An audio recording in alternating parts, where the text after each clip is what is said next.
abram as suas Bíblias e deixam abertas na carta de Paulo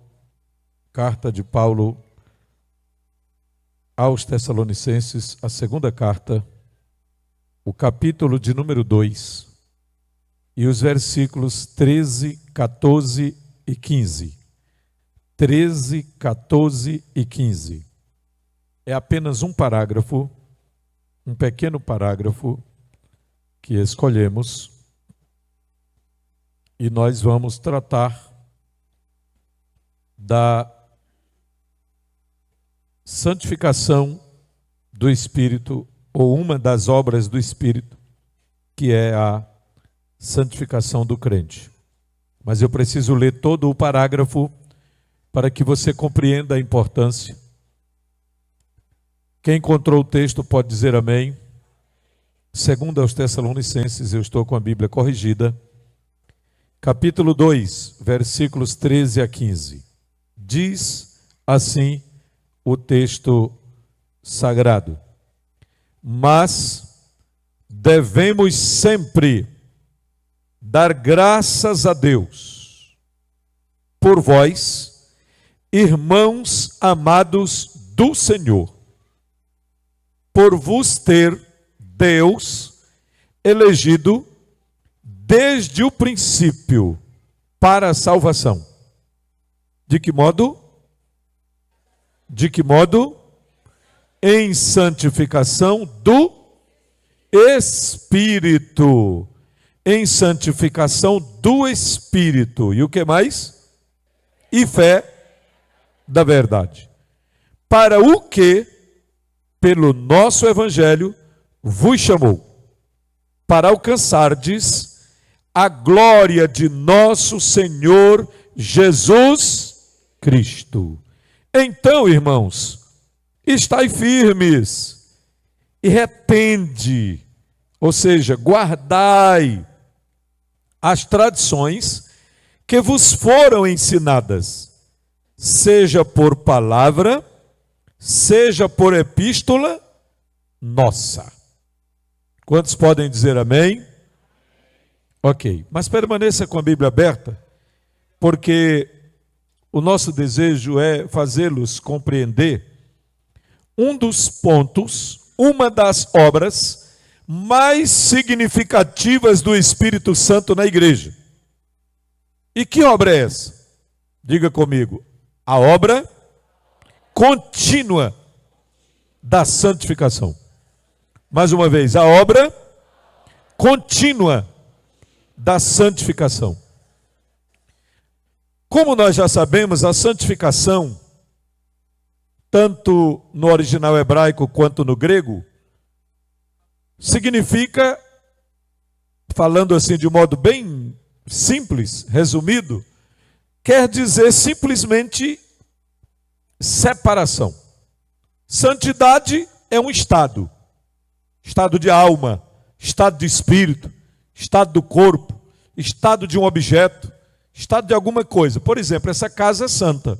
Por que essa casa é chamada de santa? Por quê, irmãos? Que essa casa que nós estamos aqui dentro é chamada de santa. Por quê? É porque tem o nome de Assembleia de Deus ali na porta? Não, não é só por isso. É também, mas não é só por isso. Ela é chamada de uma casa santa porque ela foi separada. Ela foi consagrada a Deus para ser uma casa de culto, para ser uma casa de adoração, uma casa de louvor. Esses instrumentos que nós temos aqui, essas caixas, esses instrumentos que os meninos tocam aqui, que os músicos tocam aqui. Teve um dia que todos vocês vieram na frente, não foi? Cada um de vocês veio à frente e dedicou a sua vida e também o seu instrumento. Naquele dia o seu instrumento foi separado, foi consagrado. Em outras palavras, foi santificado para uso. Isso quer dizer que vocês não vão usar esses instrumentos para tocar qualquer coisa por aí, porque eles foram consagrados para serem utilizados no louvor a Deus. Então, essa casa é separada, como no Antigo Testamento, Os sacerdotes consagravam o altar, consagravam o sacrifício, consagravam o tabernáculo, coisas, objetos também eram consagrados. Mas o sentido geral da palavra, kadosh, que é o termo santo, de onde vem a expressão santidade ou santificação. Qual é a diferença entre santificação e santidade? Santidade é o estado, santificação é o processo.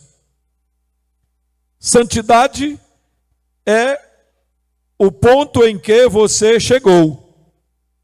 Processo é o período que você está passando ou que já passou para chegar em um determinado estágio ou em um determinado nível de santidade. Então, santificação é o processo em que nós nos encontramos. Desde o dia que entregamos nossa vida ao Senhor Jesus, nós começamos uma caminhada. É uma caminhada de quê? De santidade ou de santificação? Santificação. Porque ainda não atingimos o estado em que queremos chegar. Porque haverá um dia, haverá um tempo, haverá um período, quando a igreja que hoje caminha e batalha pela sua própria santificação, haverá um dia quando estaremos diante do nosso Senhor Jesus Cristo, quando havemos de vê-lo assim como Ele é. E então, ao chegarmos lá e adentrarmos na sua santa presença, na santa cidade de Deus, aí sim teremos atingido um estado ou chegado a um estado que a Bíblia fala de santidade eterna ou santidade permanente. Hoje eu posso, você pode, nós podemos passar um período de nossa vida mais dedicados ao Senhor em santificação. E podemos passar períodos menos dedicados. Estão entendendo? Sim ou não? Desde o dia que você entregou sua vida ao Senhor Jesus, o Espírito Santo vem fazendo algumas coisas por você e em você. O Espírito Santo vem fazendo algumas coisas em mim e por mim. Em nós e por nós. O que ele já fez? Olha o que o Espírito Santo já fez. Já completou, hein? Já completou, ele já fez. O que ele fez? Ele fez uma obra chamada de regeneração. Qual foi a obra que ele já fez? Regeneração. Já fez, irmãos. Regeneração é o que a Bíblia chama de novo nascimento. Já fez. Ele não está em processo. Não, porque eu estou nascendo de novo. Não, irmão, ou nasceu ou não nasceu. Ou nasceu ou não nasceu. Não existe um processo de um ano. Não, porque eu estou nascendo de novo. Cada dia eu estou nascendo um pouquinho. Não existe isso não. Ou nasceu ou não nasceu. Agora, depois do processo, depois do ato, não é processo, depois do ato, chamado nascer do alto, nascer de cima, nascer de Deus, regeneração, aí o Espírito Santo se encarrega de começar um processo, de começar um procedimento, de começar uma ação contínua na sua alma, no seu espírito, envolvendo a mente e atingindo também o corpo. Por que a santificação do Espírito tem que atingir espírito, alma e corpo? A santificação do Espírito Santo tem que atingir o nosso espírito, a nossa alma e o nosso corpo.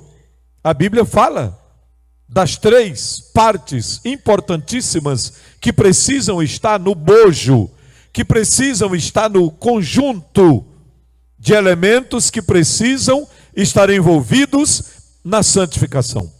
E o interessante é que o Espírito Santo é mais interessado do que eu, é mais interessado do que você, é mais interessado do que qualquer pastor, do que qualquer pregador. Ele é mais interessado do que o seu pai, do que a sua mãe, o seu líder, o seu discipulador. Ele é mais interessado do que tudo, do que todos, para que a tua alma e o teu espírito, a tua mente, a tua boca, as tuas palavras, a tua língua, as tuas ações, o teu casamento, o teu namoro, as tuas amizades, o teu trabalho, tudo esteja em processo de santificação para a glória dele. É desejo dele que isso aconteça.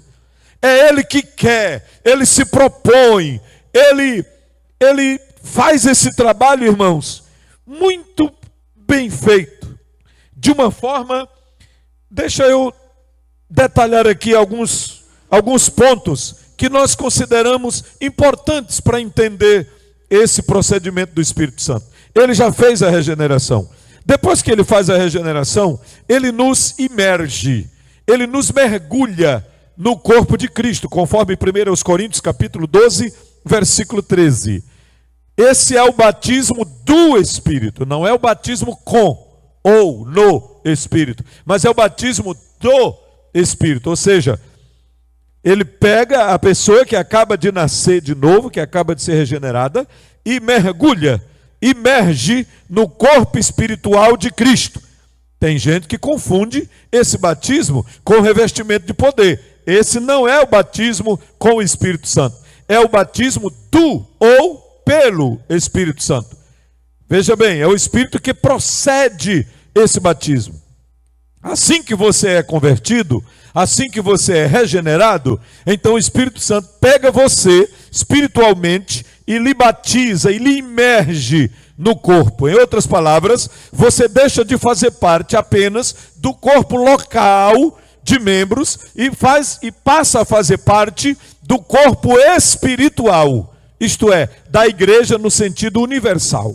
Da igreja no sentido universal ou invisível, porque aqui eu estou olhando a igreja visível, eu estou olhando a igreja organização, a igreja local, a igreja institucional, mas o Espírito Santo é quem conhece quem são aqueles que já nasceram de novo, e ele pegou a cada um individualmente e batizou no corpo de Cristo, imergiu no corpo de Cristo, colocou no corpo de Cristo, fez você se sentir membro do corpo espiritual de Cristo. Ele fez você se sentir unido a Cristo, unido ao céu, unido à Trindade Santa, unido às coisas espirituais. É Ele que faz a gente se sentir assim. Isso não é obra de pastor. Isso não é obra de líder religioso. Isso não é obra de discipulador. Isso não é obra da igreja. Isso é obra do Espírito Santo. Quem entendeu pode dizer amém? Logo depois disso, o Espírito Santo, de um modo maravilhoso, começa a santificar a nossa vida. Ele começa a nos fazer entender o que é santificação. Ele começa a nos fazer entender que algumas coisas têm que mudar, que o seu pensamento tem que mudar, que algumas atitudes têm que mudar. Aqueles palavrões que você falava já eram, ficaram para trás. Agora você não tem mais que deixar a tua língua, que deixar a tua boca sendo um instrumento de iniquidade. Pelo contrário, até o teu vocabulário será santificado pelo Espírito de Deus.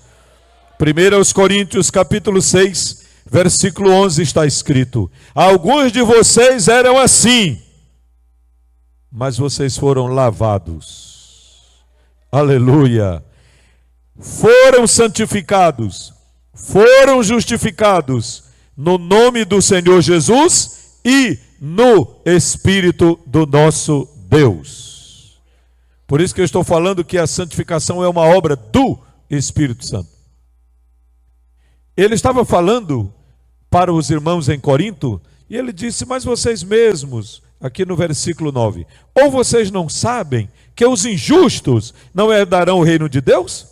Não se enganem, nem os imorais, nem idólatras, nem adúlteros, nem afeminados, nem homossexuais, nem ladrões, nem avarentos, nem bêbados, nem maldizentes, nem roubadores herdarão o reino de Deus. Esse versículo aqui já está sendo proibido de ser lido em alguns lugares públicos, viu? E estão fazendo mais coisa aí para que ninguém leia mais esse versículo aqui. É esse e aquele outro lá de Apocalipse 22 e aquele outro de Levíticos 18. Esses 3 versículos estão na lista dos textos proibidos. Nós estamos aqui em um espaço religioso, um espaço privado, e por isso nós podemos ler, e é a Bíblia Sagrada, é a palavra de Deus, e é assim que nós cremos. Aí Paulo está dizendo assim: olhe, alguns de vocês eram assim, nessa lista aí em cima, alguns de vocês, mas vocês foram lavados, vocês foram santificados, vocês foram justificados no nome do Senhor Jesus Cristo e no Espírito do nosso Deus. Aí o Espírito Santo continua trabalhando. Aí vamos para Romanos capítulo 8, versículos 14 e 15, para entender o que o Espírito Santo continua fazendo em nossa vida. Aos Romanos capítulo 8, versículos 14 e 15. A Bíblia vai dizer que agora nós somos guiados pelo Espírito de Deus, porque agora somos filhos de Deus. Olha aí o versículo 14. Pois todos os que são guiados pelo Espírito de Deus são filhos de Deus, porque vocês não receberam um espírito de escravidão para viverem outra vez atemorizados, mas receberam o espírito de adoção, por meio do qual clamamos: Abba, Pai. O próprio Espírito confirma o nosso espírito, ou seja, o Espírito Santo confirma com o nosso espírito que somos filhos de Deus. E se somos filhos, versículo 17, somos também herdeiros, herdeiros de Deus e co-herdeiros com Cristo. Se com ele sofremos, para que também com ele sejamos glorificados. Bendito seja o nome do Senhor. Glória a Deus. Aí o Espírito Santo continua trabalhando, conforme Romanos capítulo 8, versículo 2, ele nos livra da lei do pecado e da morte. Esse versículo, que é o 2 de Romanos 8, fala de 2 leis. Ele diz assim: porque a lei do Espírito da vida, a lei do Espírito, aqui é a corrigida, né? Isso. A lei do Espírito de vida, em Cristo Jesus, me livrou da lei do pecado e da morte. Então são 2 leis: a lei do Espírito de vida e a lei do pecado e da morte. Enquanto você não conhecia Jesus como Senhor e Salvador, você estava preso pela lei do pecado e da morte. Mas a lei do Espírito de vida, ou seja, uma ação do Espírito Santo, que é o Espírito da verdadeira vida, nos livrou da lei do pecado e da morte. O que quer dizer isso, pastor? É aquele detalhe que Paulo fala no capítulo 7. Ele diz: miserável homem que sou. Miserável homem que sou. Quem me livrará do corpo dessa morte?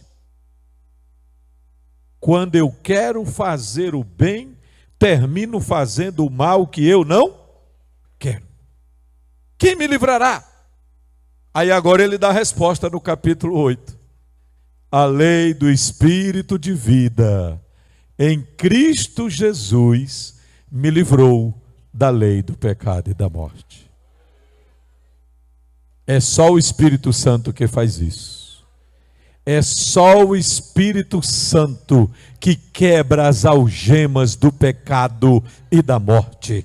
É só o Espírito Santo que faz essa diferença. Sabe qual é a maior diferença entre uma pessoa convertida e uma pessoa que não é convertida? É porque uma pessoa que não é regenerada, não é convertida, ela não permite que o Espírito Santo santifique a sua vida de jeito nenhum.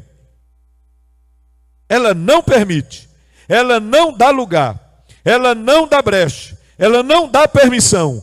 Mas uma pessoa, na hora que é convertida, na hora que é regenerada, ela dá lugar ao Espírito Santo para trabalhar na sua vida. Ainda que peque, por fraqueza, por algum descuido, por negligência, ou porque ainda está no corpo do pecado.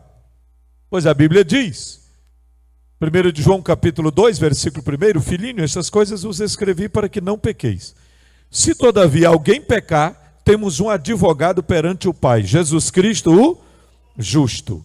Ele é a propiciação pelos nossos pecados, e não somente pelos nossos, mas também pelos de todo o mundo. Na primeira epístola de João, nessa mesma epístola, no capítulo 1, versículos 7 e 8, especialmente no 8, está escrito que todos nós ainda estamos sujeitos ao pecado. E se alguém disser que não tem pecado, já está mentindo. É isso que João diz. Todos temos falhas, todos temos limitações, todos temos fraquezas, todos temos algum tipo de negligência.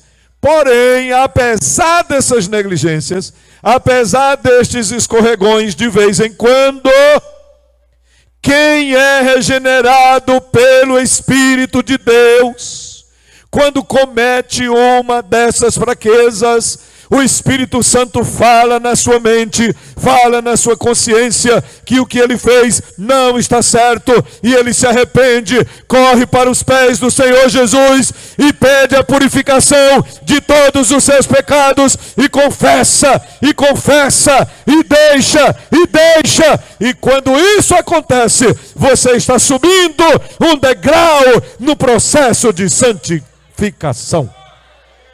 Você está subindo mais um degrau no processo da santificação. Quem está compreendendo pode dizer amém? Depois que o Espírito Santo regenera, depois que o Espírito Santo lhe batiza no corpo de Cristo, depois que o Espírito Santo começa o processo da santificação em nós, então ele começa a nos guiar, ele começa a nos orientar, e ele nos liberta da lei do pecado e da morte. E aí vem 2 Coríntios 5,17. Quem está em Cristo, nova criatura é. As coisas velhas já passaram, e eis que tudo se fez novo. Tudo se fez novo. Tudo se fez novo.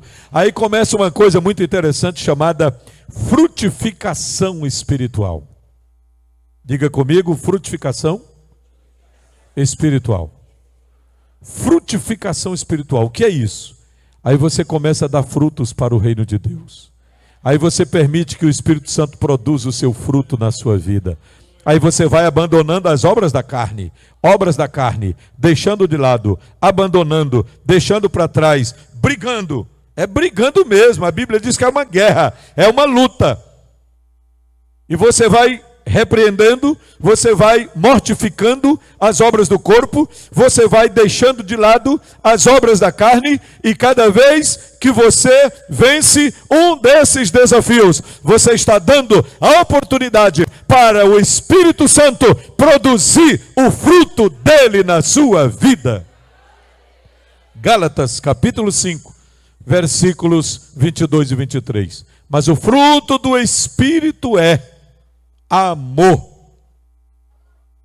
alegria, que mais? Paz. Depois de paz, longanimidade. Depois, benignidade. Depois, bondade. Depois, mansidão. Depois, fidelidade. E por último, temperança ou domínio próprio. Então isso é que o Espírito Santo se encarrega de fazer. Não é por nossas boas obras, não é uma questão de boas obras, é questão de termos crido no Senhor, é questão de confessarmos ao Senhor, é questão de nos apegarmos com Jesus, é questão de dizermos: Senhor, tem misericórdia de mim, eu preciso de Ti, eu quero estar mais perto de Ti, eu quero ser mais santo, eu quero ser mais fiel, eu quero estar mais perto do Senhor, eu quero ter mais comunhão contigo, eu quero andar contigo, eu quero sentir a Tua presença. E toda vez que você ora assim, o Espírito Santo guia você, ensina você, corrige você, ajuda você, levanta você, restaura você, para que a tua vida fique cada vez mais perto do Senhor. Glória a Deus, glória a Deus. Bendito seja o nome do Senhor. Aí então, vamos para 2 Tessalonicenses 2, versículos 13 ao 15. Mas devemos sempre dar graças a Deus, dizia Paulo. Nesse capítulo, Paulo falou da volta de Jesus. Falou da volta de Jesus. Falou até de um tipo de julgamento daqueles que não têm prazer na verdade, que não creem na verdade. Mas quanto à igreja, dizia ele, devemos sempre dar graças a Deus por vós, irmãos amados do Senhor, amados por Deus. Que privilégio, somos amados por Deus, amados do Senhor. Você se sente amado por Deus? Amada por Deus? Se você não se sente amado por Deus, amada por Deus, tem alguma coisa errada. A comunicação está truncada. Tem alguma coisa aí atrapalhando a comunicação. Porque uma das tarefas do Espírito Santo é fazer o amor de Deus fluir na nossa vida. É fazer nós nos sentirmos amados pelo Senhor. E se tem alguém aí no meio atrapalhando esse sentir desse privilégio tão grande da parte de Deus, é preciso corrigir. Irmãos amados do Senhor, por vos ter Deus elegido desde o princípio para a salvação. Nós somos eleitos para a salvação em Cristo. Eleitos conforme a presciência divina, conforme a graça de Deus, conforme o poder de Deus, para a salvação em Cristo. Bendito seja o nome do Senhor. E diz mais o texto, em santificação do Espírito e fé da verdade. Para que, pelo nosso evangelho, ou seja, o evangelho que Paulo pregava, ele vos chamou para alcançardes a glória, de nosso Senhor Jesus Cristo. Irmãos, é por isso que estamos no processo de santificação, porque nós queremos ter os nossos corpos glorificados naquele grande dia, quando nos encontrarmos com o Senhor nos ares. Aleluia! Para a glória de nosso Senhor Jesus Cristo. Se é isso que desejamos, se é isso que nós queremos, versículo 15. Então, irmãos, fiquem firmes. Estejam firmes. E guardem as tradições que vos foram ensinadas, seja por palavra, seja por epístola nossa. Aqui não fala simplesmente de costumes locais, de detalhes, de coisas que atrapalham a comunhão com Deus. Não. Aqui fala da palavra, que antes de ser escrita, ela já era pregada. E isso se tornou uma tradição dentro da igreja primitiva.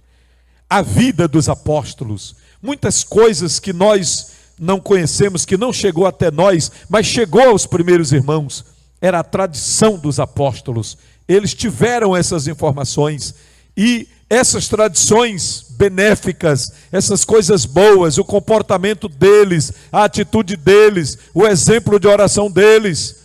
Uma dessas tradições, por exemplo, os escritos mais antigos dizem que Tiago, irmão do Senhor Jesus, era um homem que orava tanto, que gostava tanto de orar, que ele foi apelidado de joelhos de camelo, pelo tanto de tempo que ele passava ajoelhado na presença de Deus, buscando a Deus em oração.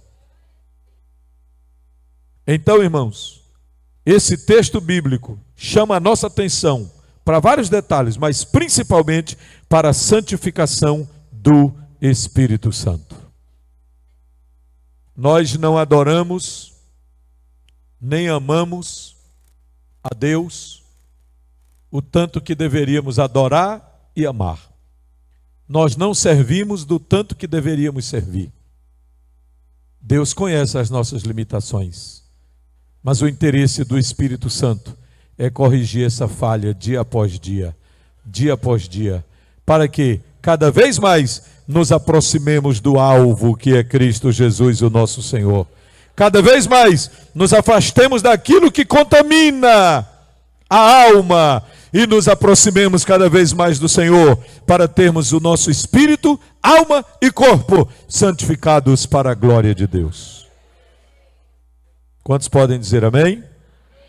Que Deus nos ajude a ter a mente do Espírito.